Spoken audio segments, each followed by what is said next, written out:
আসসালামু আলাইকুম। লামহা কিচেনে আপনাদেরকে আবারও স্বাগতম। থাম্বনেল এবং টাইটেল দেখে আপনারা অবশ্যই বুঝে গেছেন আজকের রেসিপি। আপনারা দেখতেই পাচ্ছেন আমি কিন্তু চুলায় প্যান বসিয়ে দিয়েছি। এরপর সামান্য পরিমাণে তেল দিয়ে আগে থেকে কেটে রাখা পেঁয়াজ কাঁচামরিচ দিয়ে দিলাম। পেঁয়াজটা কিন্তু বেশি ভাজবো না। এখানে আমি জিরা বাটা, রসুন বাটা, পেঁয়াজ বাটা দিয়ে দিচ্ছি। পরিমাণ মতো লবণ দিয়ে দিলাম। এখন দিয়ে দেব পরিমাণ মতো হলুদের গুঁড়া, ধনিয়ার গুঁড়া, মরিচের গুঁড়া,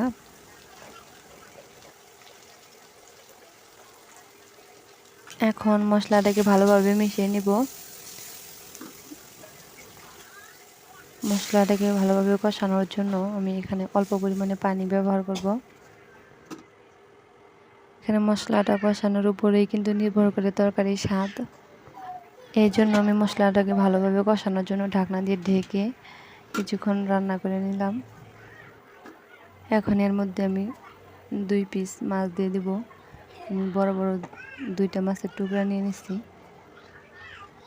এটাকে এখন কিছুক্ষণ ঢাকনা দিয়ে ঢেকে রান্না করে নেব। ঢাকনা খুলে দেখি আমার মাছটা ভালোভাবে সিদ্ধ হয়ে গেছে। এখন আমি খুন্তির সাহায্যে এই মাছের মাঝখানে যে কাঁটাটা ওটা আমি বের করে নেব। আপনারা দেখতেই পাচ্ছেন এখন কিন্তু আমি যে মাছের কাঁটা উঠিয়ে নিয়েছি।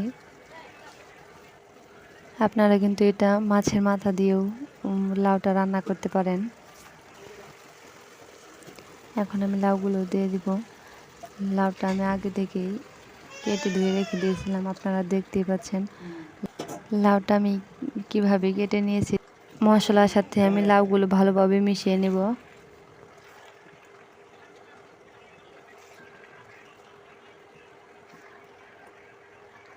মশলা মেশানো হয়ে গেছে। এখন আমি ঢাকনা দিয়ে ঢেকে কিছুক্ষণের জন্য রান্না করব।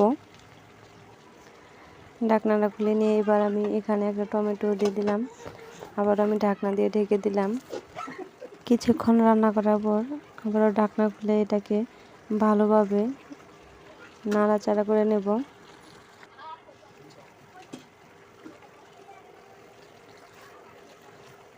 দেখেন এটা কিন্তু আমার কষানো হয়ে গেছে। এখন আমি এখানে পানি অ্যাড করব।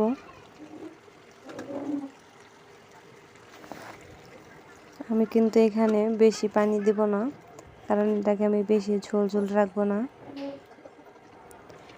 ঝোল দেওয়ার পরও আমি আবারও এটাকে কিছুক্ষণ রান্না করে নেব।